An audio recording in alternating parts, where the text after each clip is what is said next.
चिराग पासवान का बढ़ता जनाधार जहां एक तरफ उनके विरोधियों के लिए मुश्किलें पैदा कर रहा है, परेशानी बनता जा रहा है, वहीं चिराग पासवान को अब उनके परिवार के लोगों का, जो कभी उनसे दूर थे, समर्थन भी मिलने लगा है। खास करके अगर बात करें तो रामविलास पासवान की पुण्यतिथि आने से पहले ऐसा लग रहा है कि एक बार फिर से परिवार के सारे लोग एकजुट हो जाएंगे और ये कहीं ना कहीं उन लोगों के लिए मुश्किल होगी जो कभी परिवार को अलग किए थे। आपको बता दें कि इन सारी बातों को लेकर के रामविलास पासवान की प्रथम पुण्यतिथि को काफ़ी ज़्यादा तरजीह देते हुए उसमें देश भर के लोगों के जुटने की संभावनाएं बताई जा रही हैं।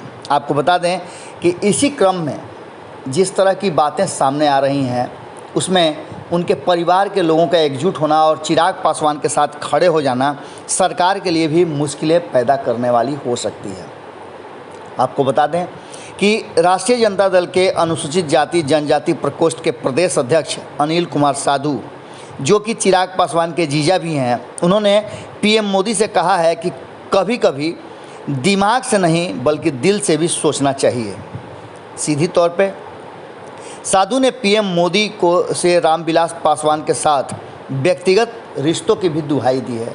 उन्होंने कहा है कि चलिए सब कुछ तो ठीक है, रामविलास पासवान जी अब नहीं रहे, लेकिन उनके नहीं रहने पर उनका सम्मान और आदर ज़्यादा करना चाहिए, क्योंकि जब कोई भी खड़ा नहीं था नरेंद्र मोदी और अमित शाह के साथ, तो रामविलास पासवान ने उनका साथ दिया था। अब ऐसी स्थिति में चिराग पासवान जब अपने पिता की बरसी मना रहे हैं और उनकी तस्वीर लगाना चाहते हैं, उनकी मूर्ति लगाना चाहते हैं, तो इसमें गलत क्या है। अनिल साधु ने अपने फेसबुक पोस्ट को करते हुए कहा है कि श्रद्धेय स्वर्गीय रामविलास पासवान जी के 12 जनपद स्थित बंगले को स्मारक बनाने में केंद्र की मोदी सरकार को परेशानी क्या है। ये कोई पहला मौका नहीं है जब ऐसा हुआ है और होने जा रहा है। इसकी मांग की जा रही है। इससे पहले भी इस देश में इस तरह की बातें हुई है और ख़ास करके रामविलास पासवान जैसे नेता के लिए तो सरकार को आगे बढ़ कर के खुद पहल करना चाहिए था। उन्होंने कहा है कि जब पूर्व उप प्रधानमंत्री बाबू जगजीवन राम जी के बंगले 6 कृष्ण मेनन मार्ग को मृत्यु के उपरांत स्मारक में तब्दील किया जा सकता है, तो स्वर्गीय पासवान जी के बंगले को स्मारक बनाने में क्या आफत और परेशानी है। उन्होंने कहा है कि केंद्र सरकार समझे कि 12 जनपद सिर्फ एक सरकारी आवास नहीं बल्कि देश के करोड़ों दलितों का मंदिर था। इस बंगले ने देश के दलितों के अंदर नई ऊर्जा, नई भावना का संचार किया है। इस बंगले ने देश के दलित आंदोलन को एक नई दिशा दी है। अपने जीवन का बहुमूल्य समय पासवान जी ने इसी बंगले में व्यतीत किया है। अब ऐसी स्थिति में आप समझ सकते हैं कि दलितों की भावना कितनी ज़्यादा इस बंगले से जुड़ी हुई है। उन्होंने साफ तौर पे कहा है कि स्वर्गीय पासवान जी के व्यक्तित्व को समझने में भूल नहीं करनी चाहिए।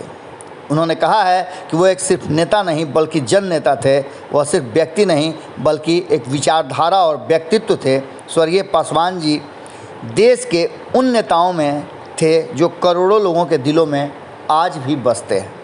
सीधी तौर पे अनिल साधु ने खड़े होकर के इस बात का ऐलान कर दिया है कि अगर सरकार केंद्र की नहीं मानती है तो इसके साथ उनके परिवार के साथ साथ उनके शुभचिंतकों को भी खड़ा होना चाहिए और केंद्र सरकार को मजबूर करना चाहिए कि वो उनके बंगले को स्मारक बना दे। आपको पता है कि अनिल साधु बड़ी मुखर होकर अपनी बातें रखते हैं। अब ऐसी स्थिति में उन्होंने खास करके परिवार के अन्य सदस्यों, जो कि चिराग पासवान और रामविलास पासवान से अलग हो गए हैं उनकी मृत्यु के बाद, उन लोगों के लिए भी एक बड़ा सवाल खड़ा कर दिया है। क्या वो आगे निकलकर चिराग पासवान के इस डिमांड पर खरा उतरेंगे? पशुपति कुमार पारस, प्रिंस राज सहित एलजेपी के जितने भी सांसद हैं, उनके लिए एक बड़ा सवाल खड़ा कर दिया है अनिल साधु ने। अब देखने वाली बात ये होगी कि वो इस पर चर्चा करते हैं, बात करते हैं, या फिर अपने पद प्रतिष्ठा को बचाने के लिए या फिर उसके लालच में चुप हो जाते हैं।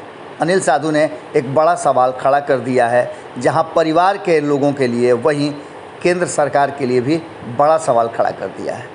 क्या होगा ये तो आने वाला समय बताएगा, लेकिन सवाल ज़रूर है।